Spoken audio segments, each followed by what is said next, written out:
Alright, here we go. Friday, June 28th. By the time we get to Monday, it's going to be July 1st. I get nervous. I love the summer. So we already had Memorial Day here in the United States. That is kind of like the unofficial start of summer. I get all excited. But then July 4th, once July 4th is over, which is next week, the next big long weekend is Labor Day. That's like the end of summer, so. But I'm going to enjoy what we have. Anyway, let's talk about the market. I received a really nice email from a subscriber. Actually, two emails. One guy sent me an email saying, Mike, it is amazing that you can pick out the exact date and say what is going to happen. Now, I'm no amazing Kreskin or clairvoyant, but as I was trying to explain to you in the last video, and actually as I have been explaining in many of the videos that I have been making recently, this understanding of these flows, these billions, these tens of billions, sometimes hundreds of billions, these flows in and out of the banking system. Yesterday I equated that to, that is science, that is physics. A force applied to something, there's going to be a reaction. And the force is in the form of these massive money flows. Now these things are temporary, for the most part, because governments, treasuries, whatever, like to keep balances steady. However, there are back and forth patterns to these, and we know the exact dates because spending is very regular, tax deposits are very regular. We can go back last year and look at the exact dates when you see big inflows, you see big outflows, when the treasury's balance at the Fed goes way up, when the treasury's balance at the Fed goes way down. So we can predict, or I can predict in advance when that is going to happen, and more importantly, I have the knowledge of what the effect is going to be. Okay?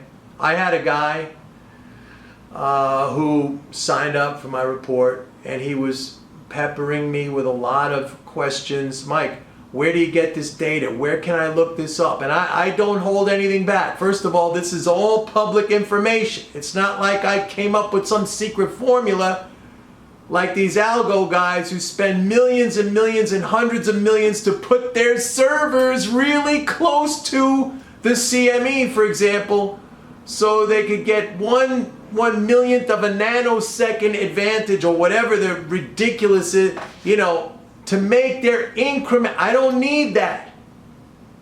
I don't need that. Because I have understanding. I don't need that. But what I do is no less scientific. As a matter of fact, I think it's even more scientific. So anyway, this guy's like, Mike, where do I get this? Where I give it to people. I tell them, I said, go here. I send the links. Here, look it up. Here you go. My pleasure. Have a blast. And then he quits my service, which is fine. Everyone's allowed to quit.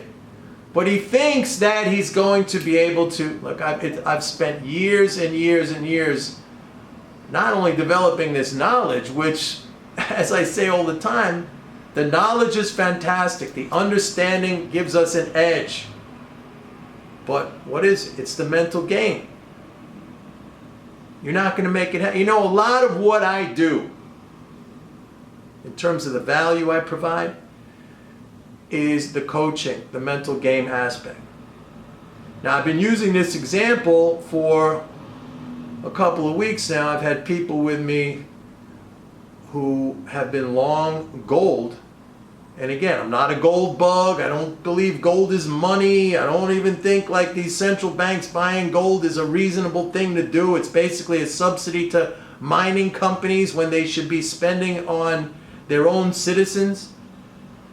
But I am a trader, I am an investor, so if I see an opportunity to make money, I will attempt to take advantage of that. Now the gold on its own, the fundamentals of supply and demand are very positive. because really no new mine supply. There's been a dearth of investment over the past 9 or 10 years. It's not like the oil industry where they put so much investment into this fracking and developing new technologies. No, mining hasn't done that. And gold demand is rising. So you have this mismatch between supply and demand. But aside from that, there were other factors. There was the shift in Fed policy in December 2015 towards higher rates. And by the way, Fed has not cut rates, although that's probably going to happen. And that probably, I will say it right here, is a negative for gold. However, you will see the zombies if the Fed does cut rates at the end of July. You will see the zombies buy gold. You'll see the Peter Schiffs of the world say, oh, you got to buy this like crazy. They're cutting rates. They're printing money. When in fact, I'll probably be selling out and taking profit. But we'll see. Because I still think the supply-demand, gold's own fundamentals outside of monetary policy and that sort of thing, is still bullish. But we sat with that position. This is the point I was trying to make. We sat with that position. I held a lot of hands. Now, there are a lot of people who let go of my hand and ran away and cried and blamed me and said, look, you don't know what you're talking about. Gold, what if it goes down to 1,000? I kept saying, look, there's this and this and this is positive. You got to stay with it. What if it goes to 1,000? Oh, I had some really nasty people, too. I have to tell you. Very nasty. You want to go, go. You don't have to get nasty about it. But the ones who held on, and not just held on, but bought into those dips and accumulated a sizable position, they are doing very, very, very well. It's very hard for somebody who doesn't have that coach there to help them, unless they've been through all of the history that I've been through. And believe me, over the course of my career, way back when, I made every mistake in the book. So, I mean, it's better to have somebody like me who's made those bad mistakes, who can keep you out of it and could say with confidence, no, stick with it, it's going to be okay. That is very, very valuable. Very, very valuable as a service. So yeah, I will provide you with the links. I will tell you where the information is coming from. I will even explain to you how to understand it. As a matter of fact, you can buy my Understanding the Daily Treasury Statement course for 99 bucks. 99 bucks. A wealth of information in there that you're not going to get anywhere else. I'll go on record right now to say that probably most economists either A, don't look at that Treasury statement, or B, don't even understand it. All right? Because how do I know? I've had this discussion or argument, if you want to call it, with economists when I used to work for Fox News. I met all the big names, okay? I met all the big names. They used to come and go at Fox News all the time for interviews, and we'd get into conversations. It'd be conversations like, how are we going to pay for it? And I'd say, do you know that the government redeemed last year 100 trillion? Redeemed. Because they'll be saying 40 years from now, Social Security is going to have a deficit of 4 trillion.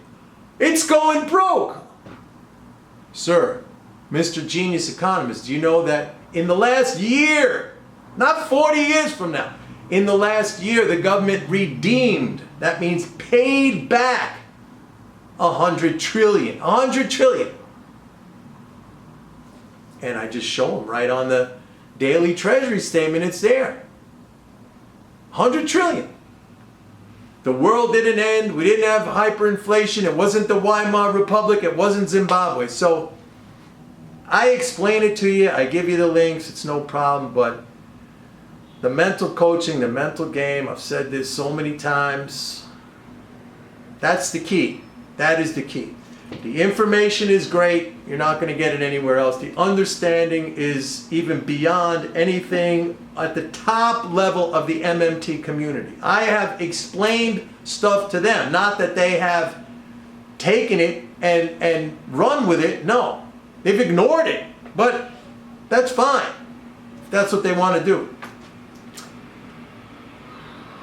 And I still see errors that they make with regard to a lot of things that they say because they don't factor in a lot of this regulatory aspect, which really is the thing that causes the effect of these reserve flows and the impacts on markets and the impacts on banks as to their need to adjust asset mix and all this stuff. But this is stuff that is useful, not just useful, this is stuff that is valuable. This is money, this is coin. We use this. And then I mentioned I had another email. I had that guy who emailed me who said, Mike, it's amazing how you can pick out the date and that exact thing happens. And then another guy said, Mike, your service, this is amazing analysis.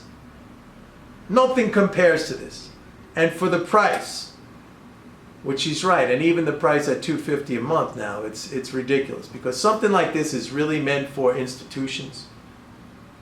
We'll go for $1,000, $1,200 a month easily, maybe more, maybe more. So that's it.